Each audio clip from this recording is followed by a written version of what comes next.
I've gotten rid of everything in my way.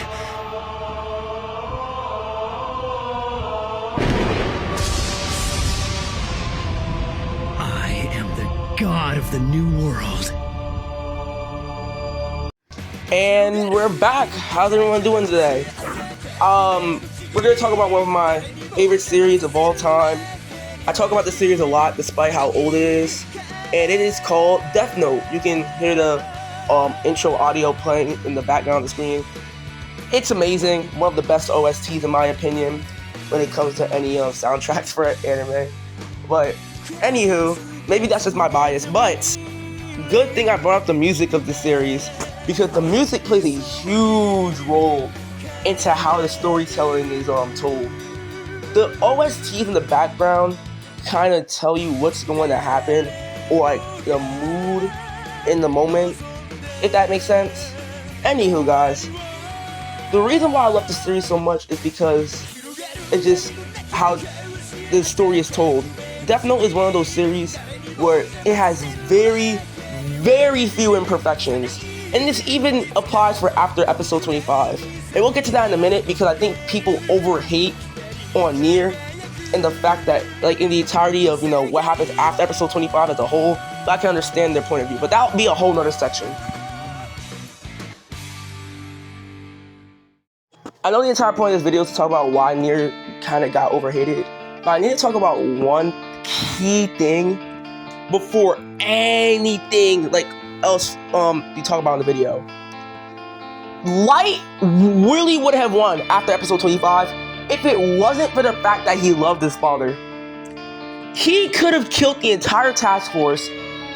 Anyone who knew he was connected to L anyway, he could have killed them with snapping his fingers. And he did. He killed every single person who knew he had any involvement with the Kira investigation, except for Matsuda, Aizawa, and Sorichiro Yagami, and everyone else in the task force.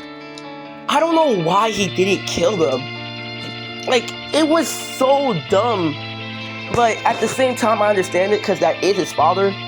But I feel like at that point, Light was so full of himself. He was like, no one can stop me. I'm a god. I'm gonna kill whoever I want. Yeah, I'm like that. I'm big bro. I get all the ladies.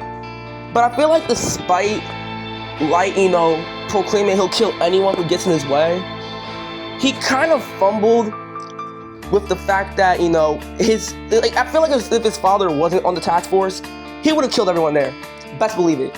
Let's say that Sorichiro Yagami died earlier on to Misa or something, or Light just had to kill him, or just something. Well, maybe not Light killing him, but something just completely random. He would have killed everybody on that task force the moment Ryuzaki and Watari died. The moment. Because if he's flash forward to episode 27 or 28, nobody knew he was on the task force at the time. Even the director of the MPA at the time was like, it was Sorichiro Yagami. Well, I'll just play the clip. You told us the Japanese were gonna wimp out on Kira. Looks like right now, the only ones who officially work for L are Soichiro Yagami, Kanzo Mogi, and Toda Matsuda. Isn't that right? Yes.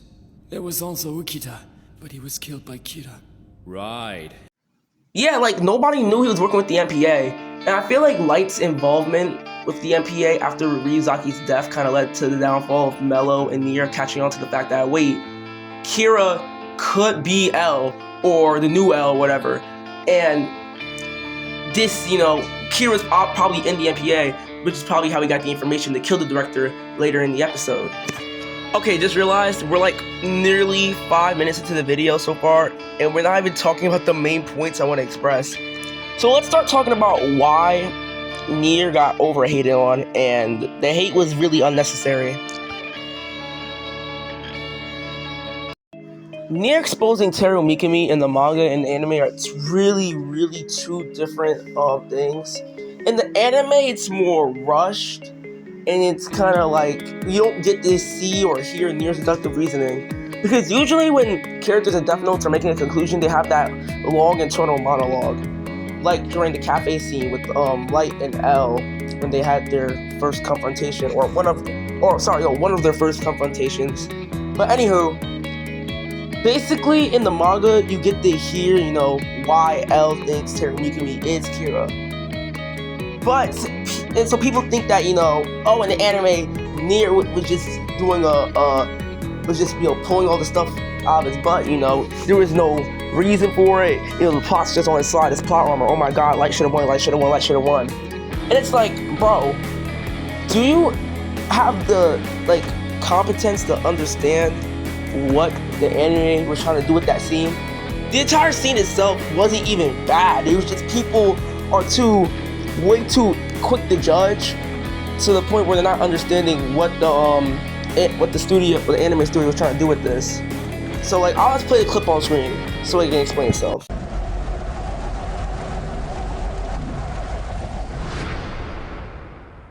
I'd like to hear Kira's voice. I want to hear his thoughts once again. We should follow his teachings, exactly as Kira ordered. To me, it's obviously the quickest path to lasting world peace. Youth have a responsibility. I think it is of the utmost importance that young people do all they can to contribute.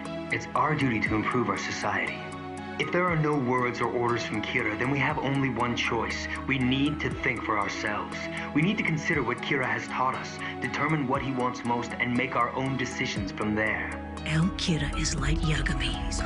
Could ex Kira be Teru Mikami?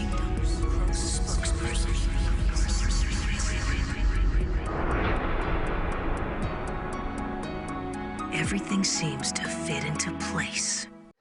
Okay, so I'm gonna break down that scene for anyone who didn't understand. When, like when Nier was like eyes were glowing, you know, you could hear all the voices. I think that was meant to represent that, you know, all of the outcomes or all of the possibilities, you know, playing through Nier's head. He was thinking about what could happen. Oh, this could do that, whatever. Oh, Teru Mikami could be, or Light, or this person, that person, and you can really see that because you can hear the faint voices like in his head, like, you know, just coming up with, you know, different outcomes. And it was kind of unnecessary for them to do that. They could have just gave him a little internal monologue like everyone else. But I think they did that to show how fast he was to come up with his conclusion. So when people say, oh, Nier didn't have a conclusion for how he caught Teru Mikami as ex-Kira, there wasn't a conclusion. Like, it just wasn't properly expressed thoroughly in the anime. Or he didn't really share it to any of his comrades afterwards, at least to what I know. He just had that entire internal monologue in his head, which, you know, was cool, which was really good directing on their part, in my opinion. Alright everyone, with that being said, I just want to say thank you for watching the video, and I just want to apologize for the lackluster videos recently. We've been trying to get more content out on, like, other than shorts, but time, the school year sucks, man. Like, I've been doing so much stuff. Having AP classes is really time consuming. That's all I gotta say. But, yeah guys, I'm not gonna sit here a lot for a second. Light sold the bag on Misa. That's all I gotta say before we go. Now, if I was Light, you know, I would have backed that. That would be. You need to